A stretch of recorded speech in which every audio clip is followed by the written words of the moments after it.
name above all names, King of kings and Lord of lords.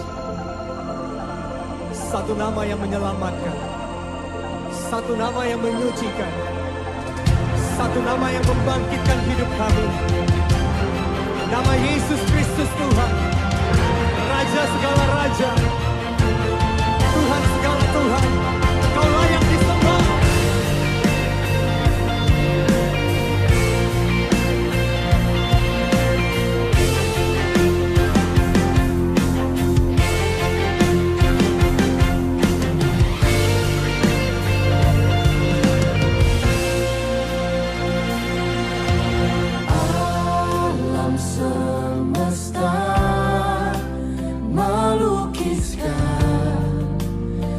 Kebesaran Tuhan, bumi dan surga menyanyikan kemuliaan nama-Mu.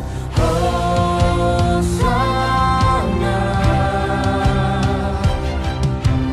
Hosana.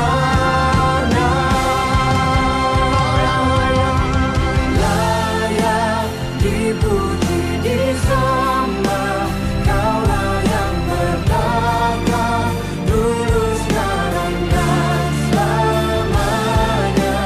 Raja atas segala raja, nama-Mu besar termulia.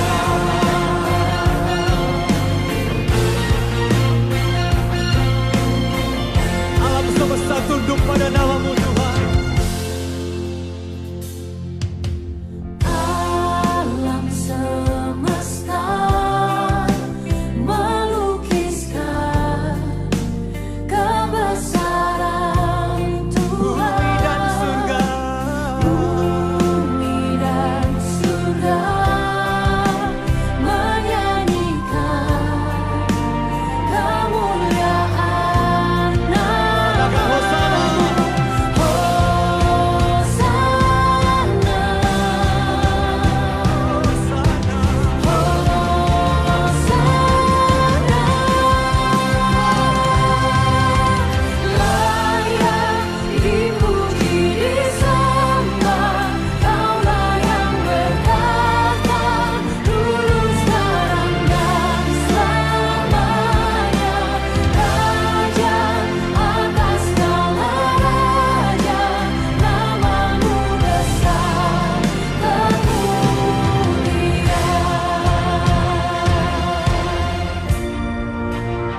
Sebab tidak ada nama lain selain nama Yesus, yang kepadanya setiap lutut akan bertelur, setiap lidah akan mengaku bahwa Engkau adalah Raja, Engkau adalah Tuhan segala Tuhan.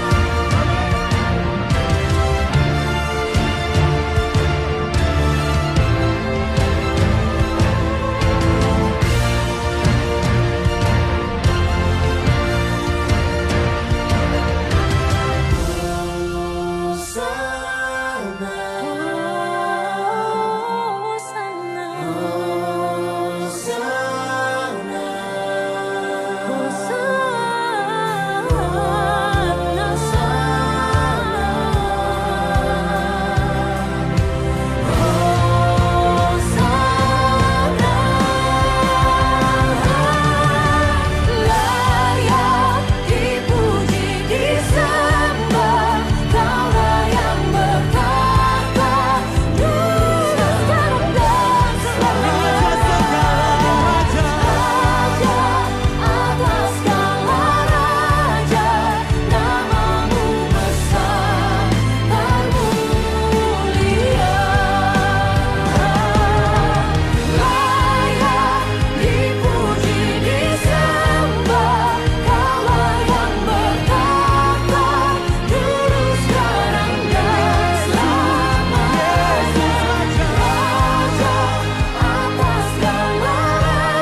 Saat keadaan sekelilingku ada di luar kemampuanku, ku berdiam diri mencarimu. Doa mengubah segala sesuatu. Saat kenyataan di depanku mengecewakan perasaanku, ku menutup mata memandangmu, sebab doa mengubah segala sesuatu. Doa orang benar bila didoakan dengan yakin besar kuasanya, dan tiap doa yang lahir dari iman berkuasa menyelamatkan.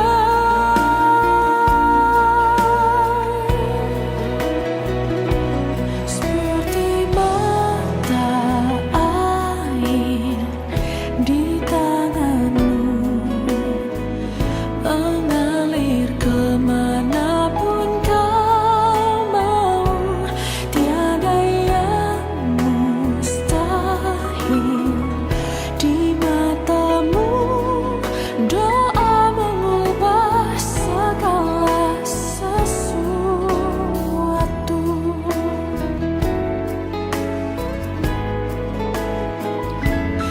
Saat kenyataan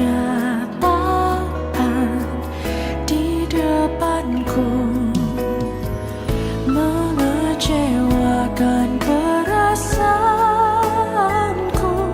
ku menutup mata memandangmu, sebab doa mengubah segala sesuatu. Doa orang benar bila didoakan dengan yakin besar kuasanya, dan tiap doa yang lahir dari iman berkuasa menyelamatkan.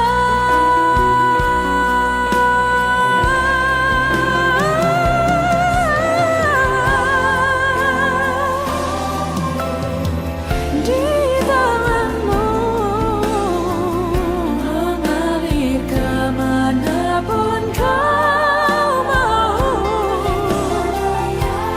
Tak ada yang mustahil.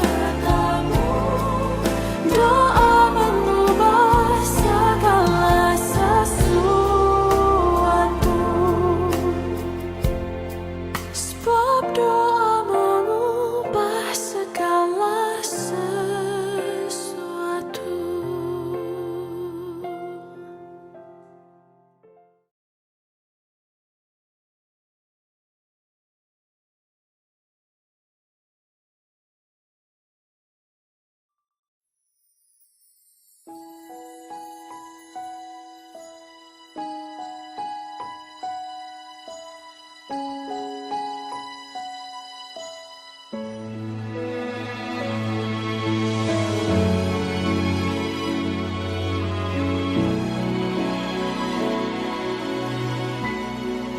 Betapa ku mencintai segala yang telah terjadi. Tak pernah sendiri jalani hidup ini, selalu menyertai. Betapa ku menyadari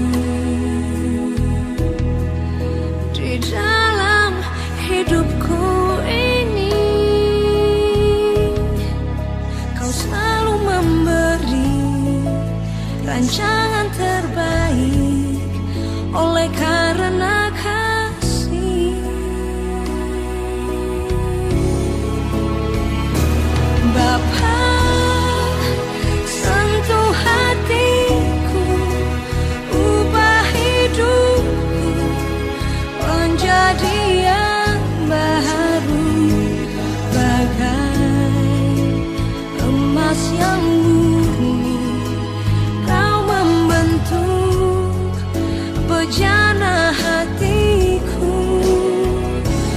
Bapa, ajarku mengerti sebuah kasih yang selalu memberi, bagai air mengalir yang tiada pernah berhenti.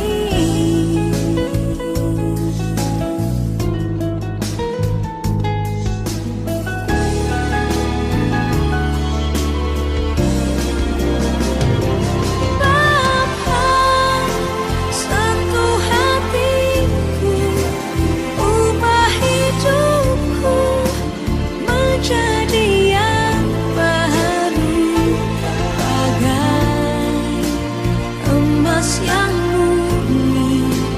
Kau membentuk bejana hatiku. Bapa, ajarku mengerti sebuah kasih yang selalu memberi, bagai air mengalir yang tiada pernah berhenti. Kasih-Mu ya Tuhan tak pernah berhenti.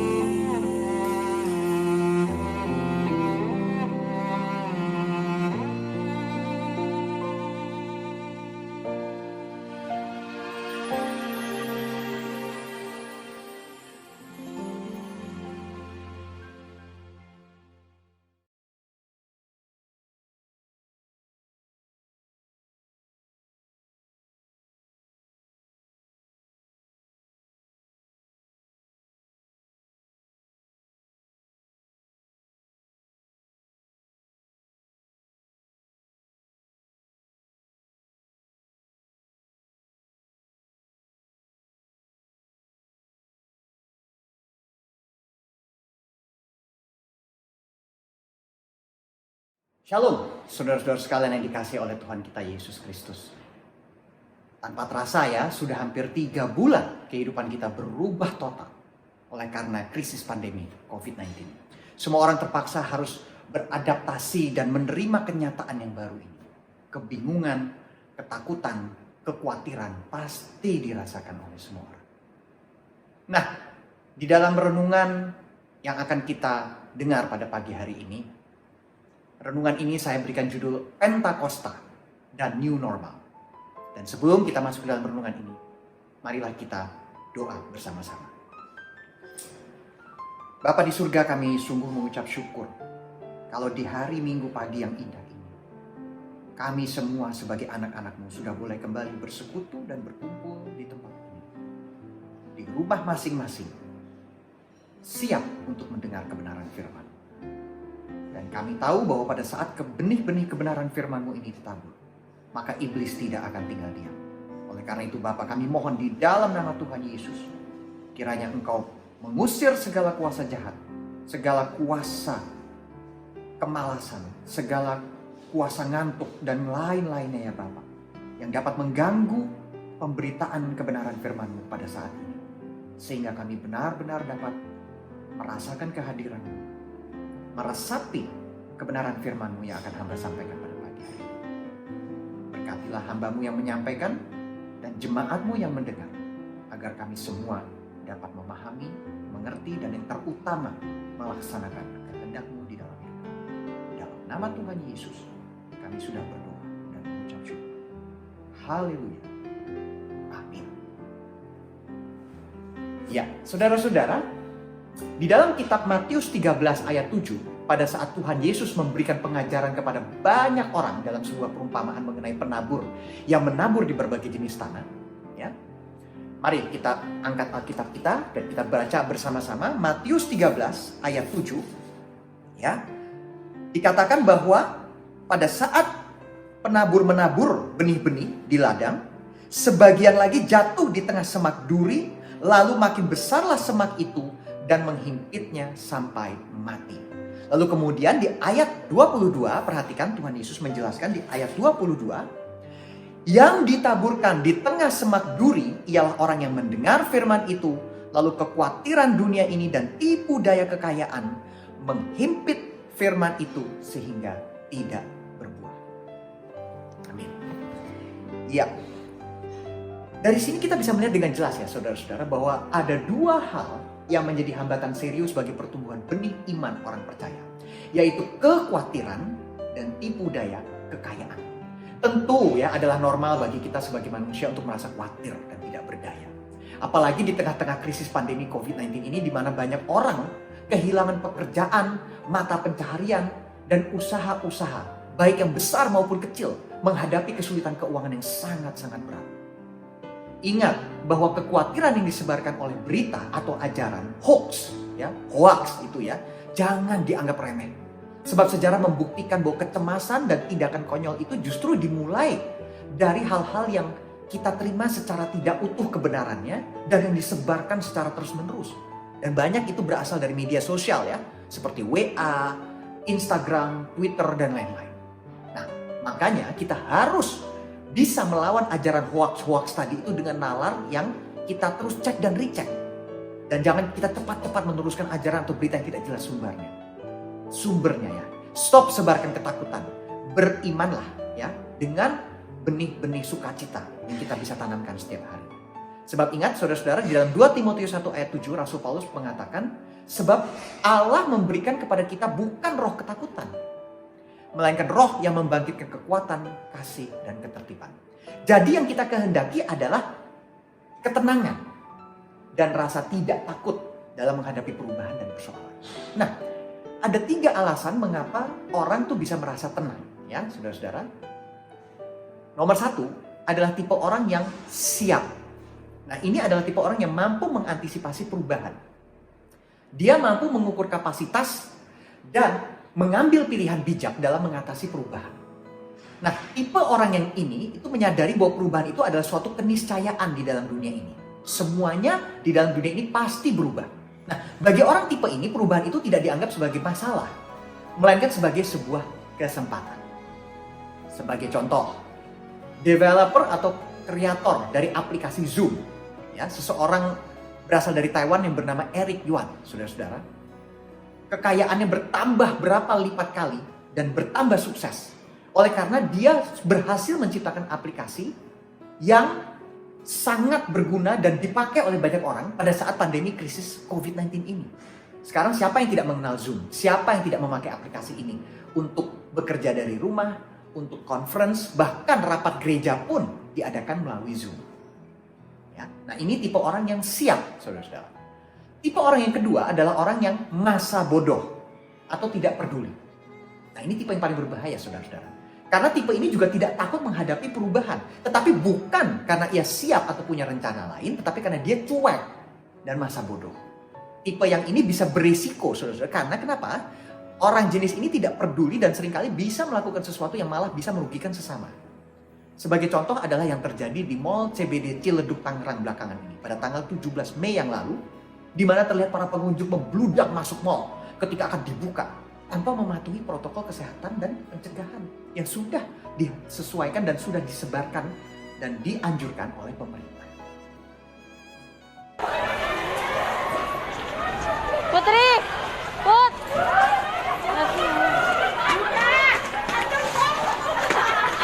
Kita boleh buka, guys.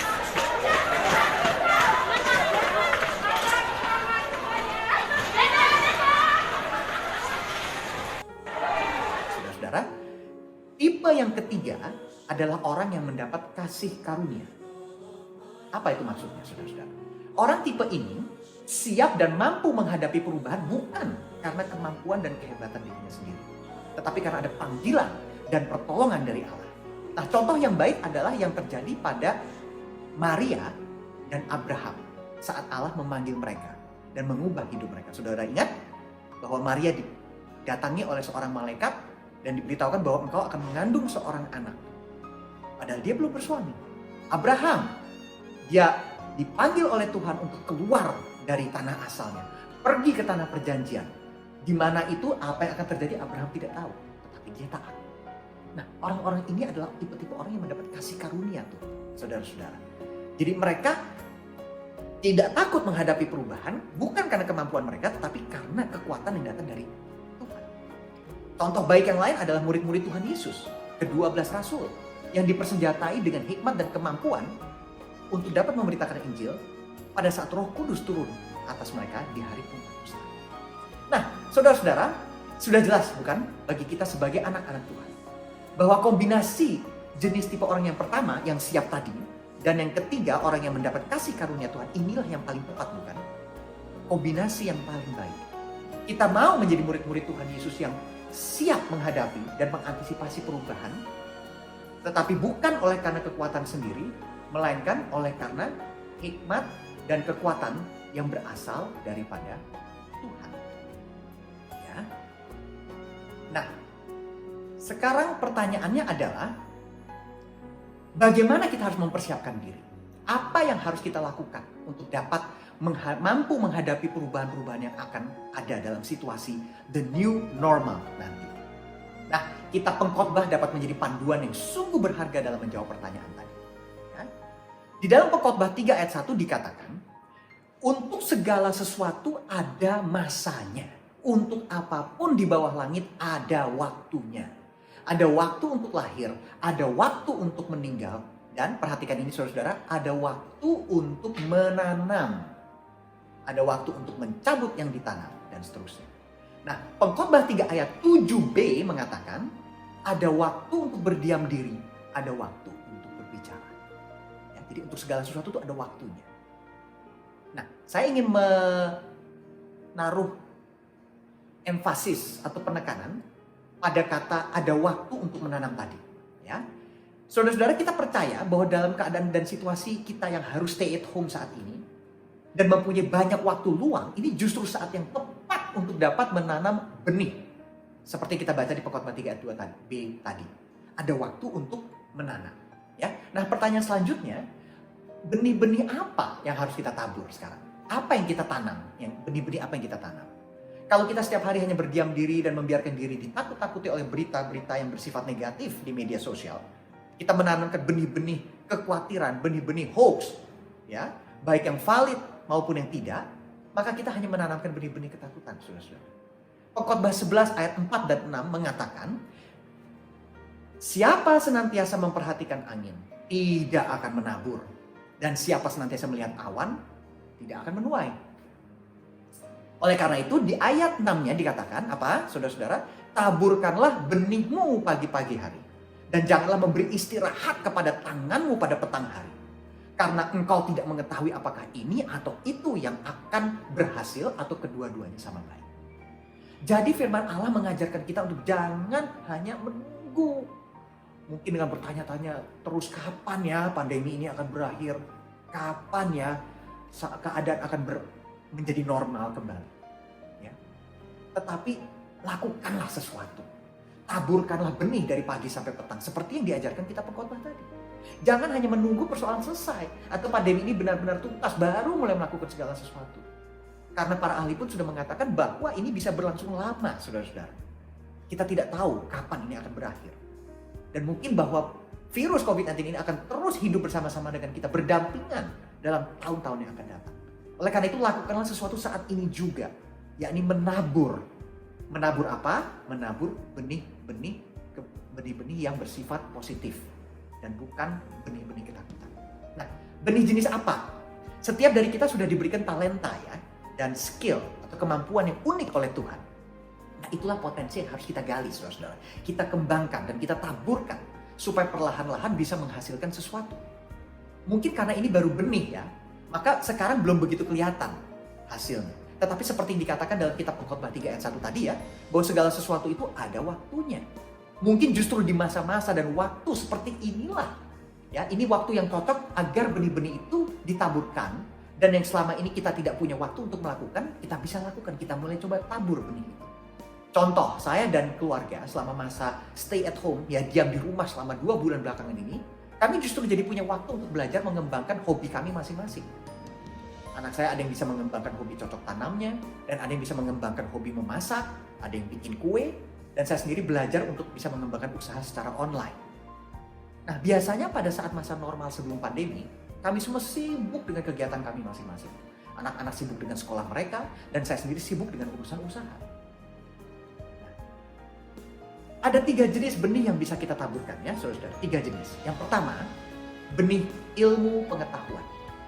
Kita bisa cari ilmu yang baik, yang sesuai dengan minat atau hobi kita masing-masing, dan kita gali sedalam-dalamnya. Kita pelajari sebanyak-banyaknya. Ini seperti talenta yang setelah Tuhan berikan, maka Tuhan berharap agar talenta yang sudah diberikan itu kita bisa kembangkan dan digali terus secara optimal, secara terus-menerus sehingga dapat bertambah menjadi sesuatu yang dapat dibanggakan. Kalau disimpan terus malah hilang dan tidak memperkenankan Tuhan. Jadi benih yang kedua adalah benih tindakan atau karya, benih karya. Kenyataan bahwa kita harus diam di rumah itu bukan berarti kan kita tidak melakukan apa-apa. Pasti ada sesuatu yang kita bisa kerjakan. Bisa contohnya work from home dengan menggunakan teknologi yang sudah maju saat ini. Waktu yang ada kita bisa pakai untuk merealisasikan benih-benih ilmu yang sudah kita gali dan pelajari selama masa pandemi ini. Ya, anak saya Jessica mengembangkan hobi menggambarnya dan di sana dan bercocok tanam. Ya, saudara-saudara. Yang ketiga adalah benih kebaikan. Jangan lupa untuk menabur benih kebaikan, seperti berbagi dengan sesama yang membutuhkan. Tentu semua itu dilakukan dengan kapasitas dan kerelaan kita masing-masing. Kita semua sudah banyak melihat di media sosial ya, banyak anak-anak Tuhan yang menaburkan kebaikan dengan berbagai macam cara. Mulai dari membagikan sembako, menyumbangkan alat-alat pelindung kesehatan seperti masker, sanitizer, sampai ada pula bahkan yang menyumbangkan waktu dan kendaraan yang dimilikinya untuk mereka yang butuh bantuan pindahan kos atau mereka yang mau pulang kampung setelah kehilangan pekerjaan. Saya akan memberikan sedikit ilustrasi ya dari benih tanaman yang ditanam oleh anak saya. Mari kita lihat bersama-sama.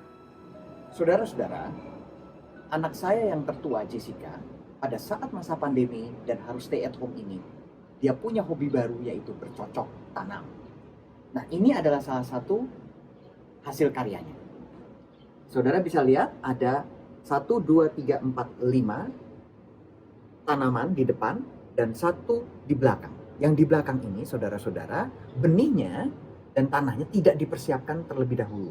Jadi benih yang ada langsung dicemplungkan masuk ke dalam tanah. Sedangkan yang 5 di depan ini, benih dan tanahnya dipersiapkan dulu selama seminggu. Jadi benihnya dikeringkan terlebih dahulu, dengan metode-metode tertentu dipersiapkan, baru ditanam di dalam tanahnya. Ya, jadi saudara bisa lihat hasilnya. Tentu berbeda bukan? Yang sudah benih yang dipersiapkan sebelumnya, tumbuh lebih baik dan lebih cepat. Ya, inilah salah satu contoh yang baik, saudara-saudara. Dari persiapan benih dan lahan tanah yang baik bisa menghasilkan sesuatu, menghasilkan pertumbuhan yang jauh lebih baik. Amin. Mari kita kembali ke dalam. Hukum tabur tuai mengatakan bahwa kita akan selalu menuai apa yang kita tabur. Kalau kita menabur hal yang baik, maka kita juga akan menuai yang baik dan sebaliknya. Nah, saudara-saudara, sebelum kita mempersiapkan dan membekali diri kita dengan benih ilmu, benih tindakan, dan benih kebaikan tadi, kita harus selalu memohon hikmat dan petunjuk yang berasal dari Tuhan kita Yesus Kristus. Nah, inilah yang dilakukan oleh murid-murid Tuhan Yesus setelah Tuhan Yesus naik ke surga. Ya. Dalam ayat pembimbing firman Tuhan kita hari ini yang terambil dari Kisah Para Rasul 1 ayat 12-14 dan dilanjutkan dengan ayat 2-8. Dikatakan bahwa dalam ayat 12-14 ya, setelah Tuhan Yesus terangkat ke surga, apa saudara-saudara? Maka kembalilah rasul-rasul itu ke Yerusalem dari bukit yang disebut Bukit Zaitun, yang hanya seperjalanan sabat jauhnya dari Yerusalem.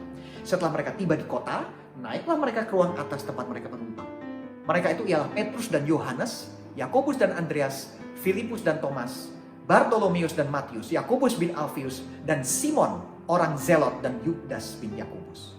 Mereka semua bertekun dan sehati dalam doa bersama-sama dengan beberapa perempuan, serta Maria ibu Yesus, dan dengan saudara-saudara Yesus. Nah, pada saat itu umat Yahudi sedang mempersiapkan diri untuk memperingati hari raya Pentakosta. Ini beda ya dengan Pentakosta umat Kristen yang kita kenal saat ini. Ya. Nah, asal mulanya Pentakosta ini adalah hari raya umat Yahudi yang diselenggarakan 50 hari setelah Paskah. Salah satu dari 3 hari raya besar selama 1 tahun bangsa Yahudi, perayaan ini merayakan hari pengucapan syukur atas hasil panen. Akan tetapi Pentakosta bagi orang-orang Kristen itu memiliki arti yang cukup jauh berbeda ya. Kita baru merayakan Pentakosta minggu lalu ya saudara-saudara. Pentakosta bagi umat Kristen ini adalah hari suci yang memperingati datangnya Roh Kudus 40 hari setelah Paskah. Beberapa denominasi Kristen mengakuinya sebagai hari lahirnya gereja Kristen dan memperingatinya. Saudara-saudara, sebelum Tuhan Yesus disalib, ia memberitahu para muridnya bahwa Roh Kudus akan datang setelah dia. Ya, dikatakan kalau kita baca Yohanes 14 ayat 16 sampai 18, aku akan minta kepada Bapa dan ia akan memberikan kepadamu seorang penolong yang lain supaya ia menyertai kamu selama-lamanya. Dan 40 hari setelah Yesus dibangkitkan atau 10 hari setelah ia naik ke surga, janji tersebut digenapi ketika Petrus dan jemaat mula-mula yang berada di Yerusalem merayakan Pentakosta. Kisah Para Rasul 2 ayat 1 sampai 4 yang sudah kita baca tadi mengatakan ketika tiba hari Pentakosta, semua orang percaya berkumpul di satu tempat. Tiba-tiba turunlah dari langit suatu bunyi seperti tiupan angin keras yang memenuhi seluruh rumah di mana mereka duduk, dan tampaklah kepada mereka lidah-lidah seperti nyala api yang bertebaran dan hinggap pada mereka masing-masing. Maka penuhlah mereka dengan Roh Kudus. Lalu mereka mulai berkata-kata dalam bahasa-bahasa lain seperti yang diberikan oleh Roh itu kepada mereka untuk mengatakannya. Ya, saya ada sedikit video ya, yang dapat memberikan kepada kita gambaran tentang apa yang terjadi pada saat itu. Mari silakan kita lihat bersama.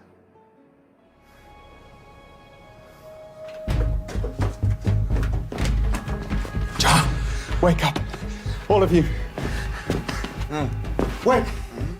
Come! What are we doing? We're praying. Our Father in heaven, hallowed be your name. Your kingdom come. Your will be done on earth as it is in heaven. Give us today our one. Our Father who art in heaven, hallowed be your name. Your kingdom come. Your will be done.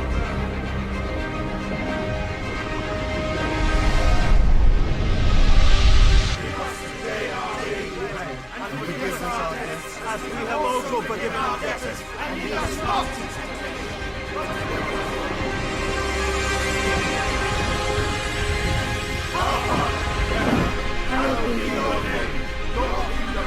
your will be done on earth as it is in heaven. Give us today.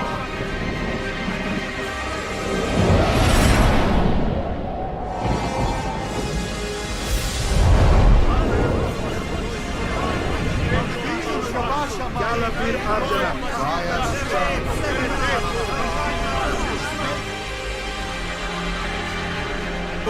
Der Ishmael. Kaife Seminka.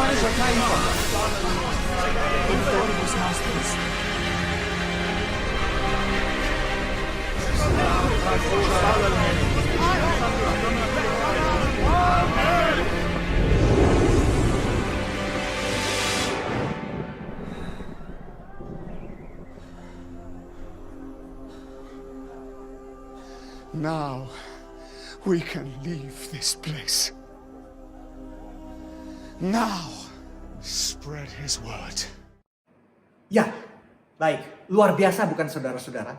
Di dalam cuplikan video yang kita lihat tadi, yang didasarkan atas Kisah Para Rasul 2 ayat 1 sampai 4 terlihat dengan jelas bahwa Roh Kuduslah yang memampukan murid-murid Tuhan Yesus untuk dapat mengabarkan kabar Injil dengan lebih hikmat dan dengan lebih berani, karena Roh Kudus memberikan kekuatan dan modal baru berupa berbagai macam bahasa baru, ya, skill baru, keahlian baru, supaya mereka dapat mengabarkan Injil kepada bangsa-bangsa lain selain bangsa Yahudi. Nah, saudara-saudara, kalau saudara-saudara ingat di dalam kitab Lukas 1 ayat 35, Maria pun mendapat kabar dari malaikat bahwa ia akan melahirkan seorang anak laki-laki walaupun belum bersuami, dengan pertolongan Roh Kudus. Ya, ayo kita baca bersama-sama. Lukas 1 ayat 34 mengatakan, kata Maria kepada malaikat itu, bagaimana hal itu mungkin terjadi karena aku belum bersuami? Jawab malaikat itu kepadanya, Roh Kudus akan turun atasmu dan kuasa Allah yang Maha Tinggi akan menaungi engkau. Sebab itu anak yang akan kau lahirkan itu akan disebut kudus, anak Allah. Jadi jelas ya saudara-saudaraku yang dikasih oleh Tuhan kita Yesus Kristus, bahwa Roh Kudus lah yang memampukan kita untuk melakukan hal-hal besar dalam hidup kita. Nah, agar Roh Kudus hadir dalam hidup kita, agar Roh Kudus berkenan untuk bersemayam dalam hati dan pikiran kita harus menjadikan hati kita menjadi lahan yang subur bagi benih-benih kebenaran firman Tuhan untuk dapat terus tumbuh berkembang dengan baik. Kita harus singkirkan ya saudara-saudara batu-batu dan semak belukar yang dapat menghimpit pertumbuhan rohani kita. Dan itu hanya bisa terjadi melalui pembelajaran firman Tuhan dan doa yang dilakukan dengan sungguh-sungguh ya. Di dalam keluarga kita masing-masing, peran terpenting dipegang seorang ayah yang berperan sebagai imam yang bisa membimbing anggota-anggota keluarganya, terutama anak-anaknya untuk terbiasa melakukan ibadah keluarga, berdoa dan membaca kitab suci. Ya.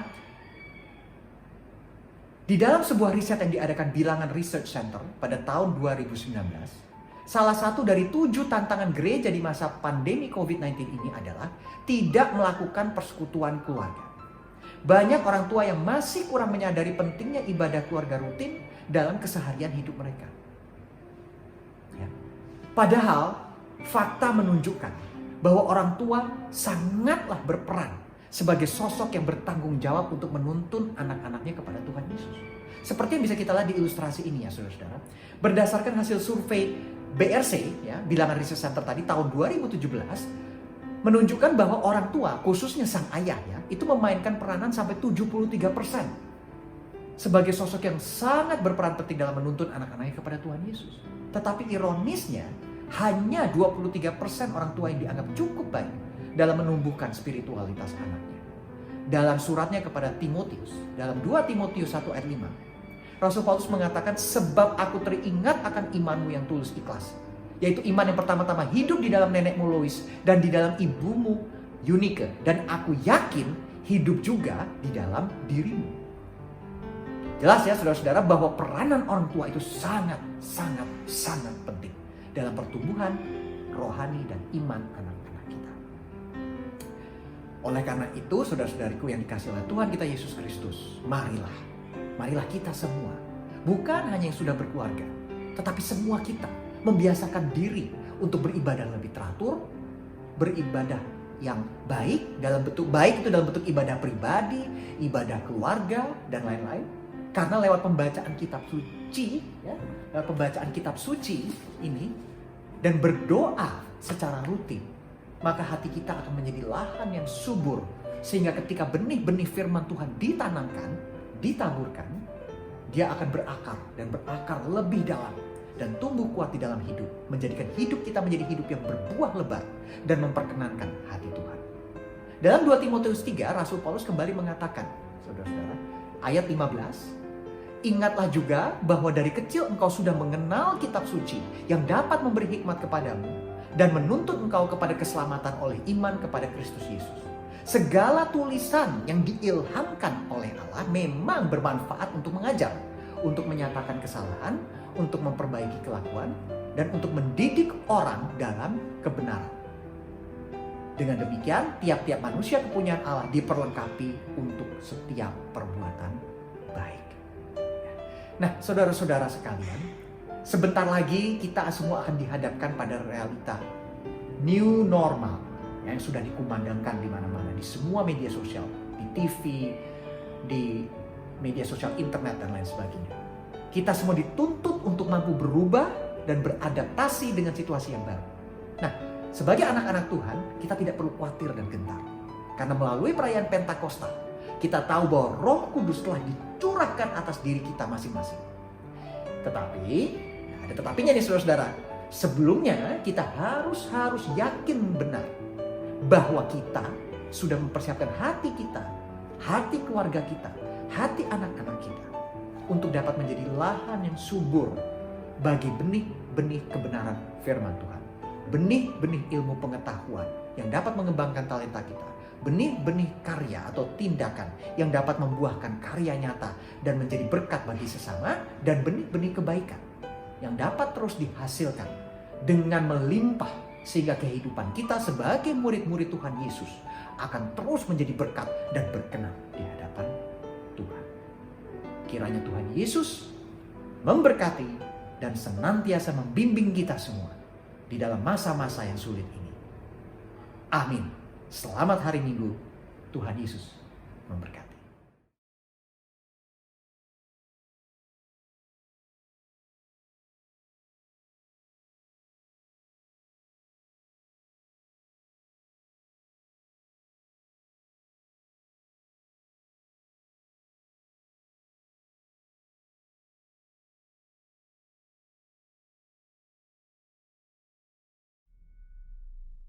Katakan bersama. Roh Kudus hadir di sini,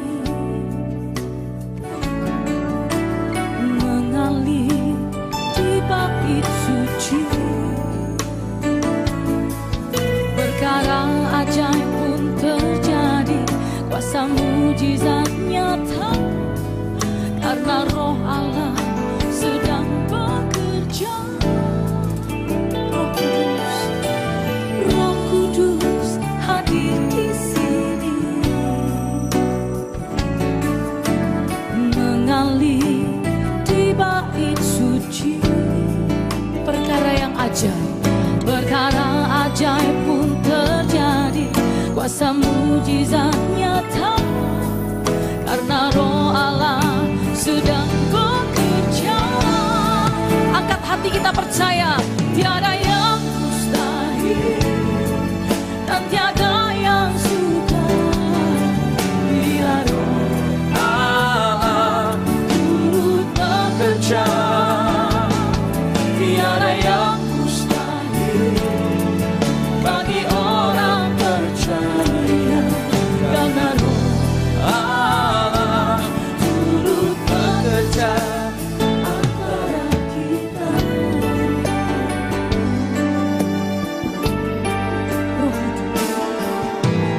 Roh Kudus hadir di sini, mengalir di bait suci. Perkara ajaib pasti terjadi, kuasa mujizat nyata, karena Roh Allah sedang bekerja. Roh Kudus hadir di sini, mengalir di bait suci. Perkara ajaib pasti terjadi, kuasa mujizat nyata, karena Roh Allah sedang bekerja. Diharapkan Tuhan, tiada yang mustahil dan tiada yang sukar bila Roh Allah turut bekerja. Tiada yang mustahil bagi orang percaya, karena Roh Allah turut bekerja. Tiada yang mustahil dan tiada yang sukar bila Roh Allah turut bekerja. Tiada yang mustahil bagi orang percaya, karena Roh Allah turut bekerja antara kita. Mari Bapak Ibu sendiri dengan iman percaya berkata, Roh Kudus.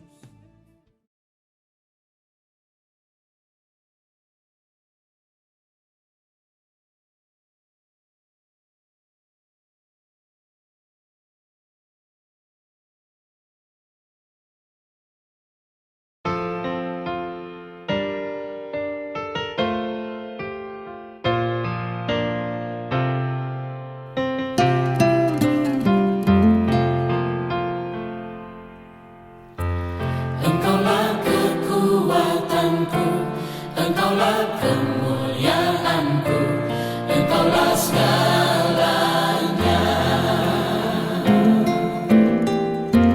Kau hapuskanlah dosaku, segala celah dan maluku, Engkaulah segalanya.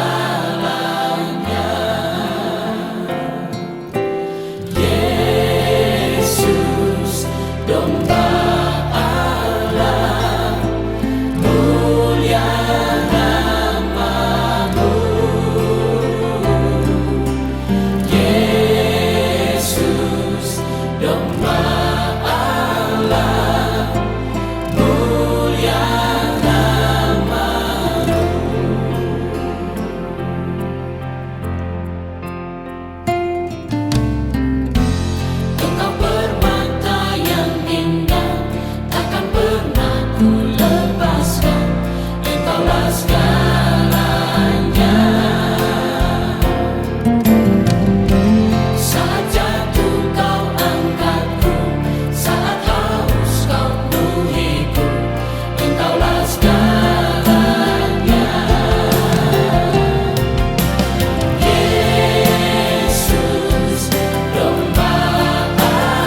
Jemaat yang dikasihi oleh Tuhan Yesus, marilah kita bangkit berdiri. Kita akan menutup ibadah ini. Kita mengucap syukur karena Tuhan sudah menolong dan menyertai kita dalam ibadah ini. Bapa yang di surga, terima kasih karena pimpinanmu, berkat-Mu, dan juga kami meyakini Tuhan sudah berkenan menerima ibadah kami, puji-pujian kami, doa kami, persembahan kami. Demikian pula Tuhan sudah berkenan berfirman kepada kami. Biarlah semuanya itu akan sungguh-sungguh mendatangkan kemuliaan bagi Tuhan dan menjadi berkat bagi kami sekalian. Terima kasih Bapa, dalam nama Tuhan Yesus. Jemaat yang dikasihi oleh Tuhan, sekarang arahkanlah hatimu kepada Allah. Pulanglah dalam damai sejahtera dan terimalah berkat-Nya. Anugerah dan sejahtera dari Allah Bapa, kasih karunia dari Tuhan Yesus Kristus, kuat kuasa dan penyertaan Roh Kudus beserta dengan saudara sekalian sekarang ini sampai selama-lamanya. Amin.